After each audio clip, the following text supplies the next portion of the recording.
This is the Tom Bigby Tales, and I'm your host, Shannon Evans. I write about a small town in northeast Mississippi along the Tom Bigby River called Columbus. Today's episode is back on the topic of Nancy Carpenter, and it is titled Playing Favorites.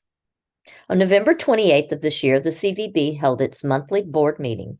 15 minutes before the meeting started, lo and behold, a tour bus on its way from Wichita, Kansas to Myrtle Beach, South Carolina, pulled into the parking lot and unloaded about 50 people who queued up to see the Tennessee Williams building and to go downtown and do a little shopping. I met the bus driver and asked him what was on their itinerary, hoping the group would visit multiple homes in Columbus at least. They were going to tour the home of Dr. and Mrs. Bogus at Whitehall, where they'd also be served a catered dinner. How lovely. But there's a catch to all this. Why did this bus arrive on the day of a board meeting? And why now are there suddenly buses, another is scheduled in 2 weeks, to have an identical tour set up, arriving in Columbus after a 7 to 9 year drought of large buses? Yes, there have been the oddball buses every now and then, but absolutely nothing with consistency. And most of them have been small church groups that hold about 12 to 15 passengers in a van. That's an interesting coincidence that this one showed up the day of an important board meeting, to say the least. Back to the board meeting.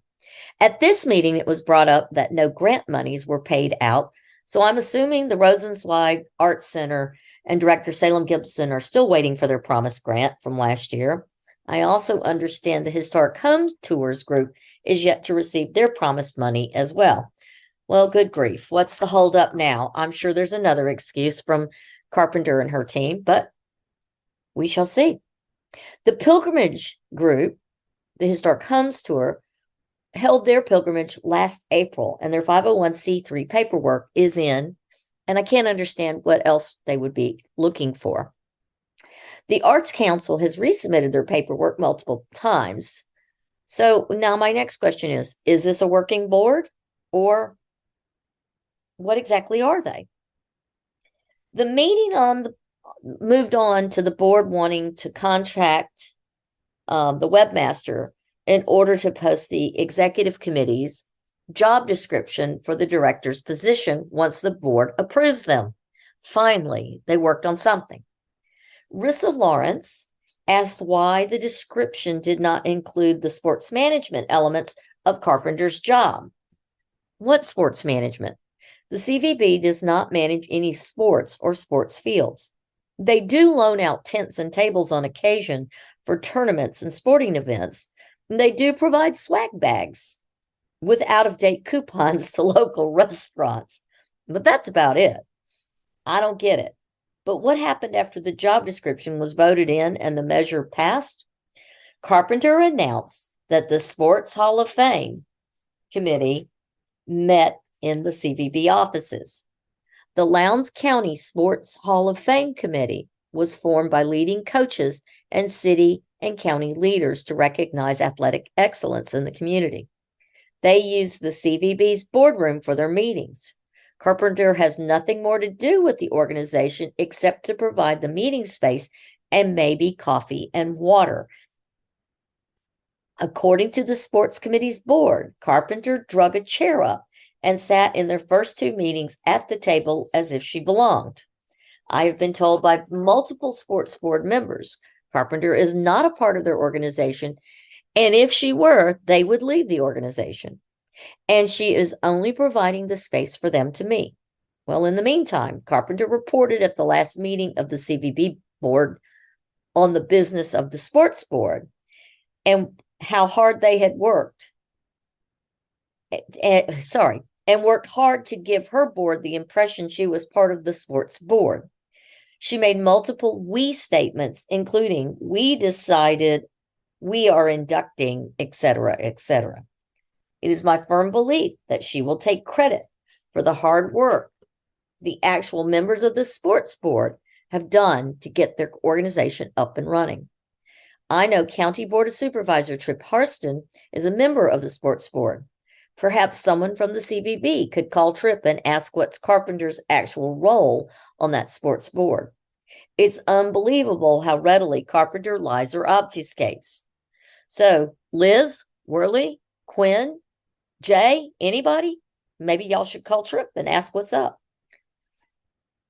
It also came to light this week that despite spending over $8,000 on repairs for the newly imported double-decker second bus to the CVB that I reported on earlier, that was bought to the tune of $48,000, that the new bus, the $48,000 bus, is a lemon. Carpenter finally had to admit that the bus is not currently serviceable. What she failed to say is the first bus is, but now it has been allowed to sit exposed to the elements, and a door has been vandalized on the older version. In order to use it, this older bus, more money will need to be spent. In order to use the newer bus, more money will need to be spent.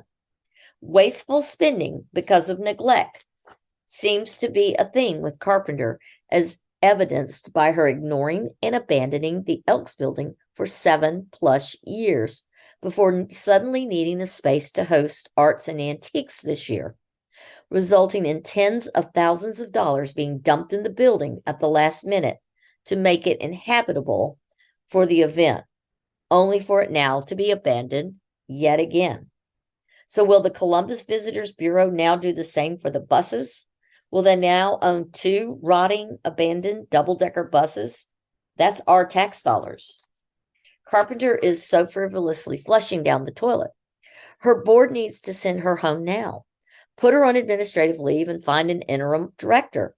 Put Frances Glenn in charge. She's been working under Carpenter for many years and knows more about the daily operations of the CVB than probably Carpenter does.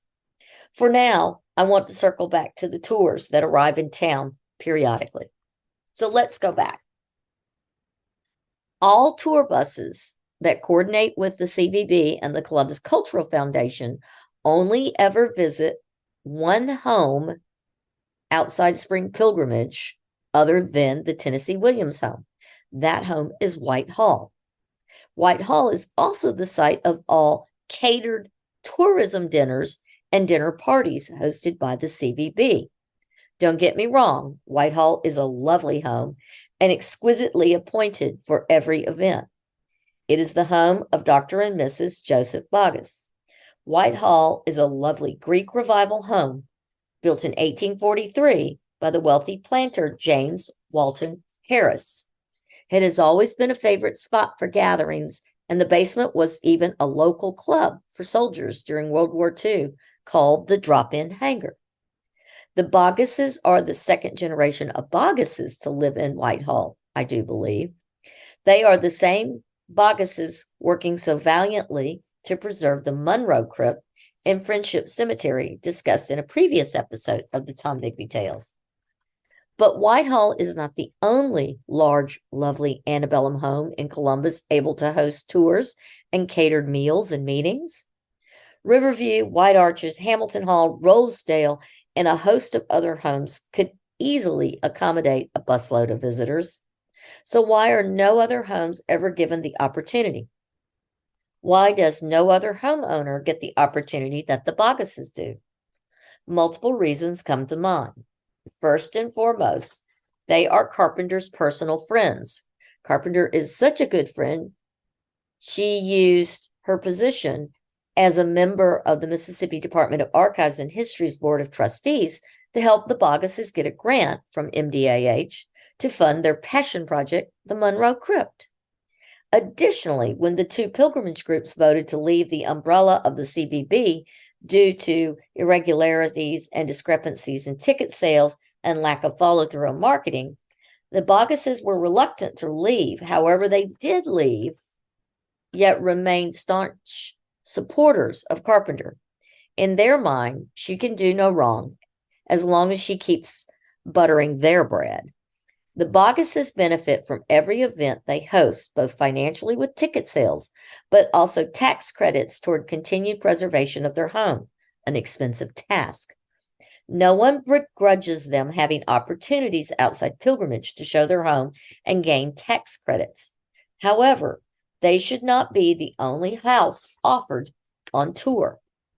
Every antebellum homeowner who wishes to be included should be given the opportunity to benefit from the few tour buses and the various planned tourism dinner parties held by the CVB currently at Whitehall.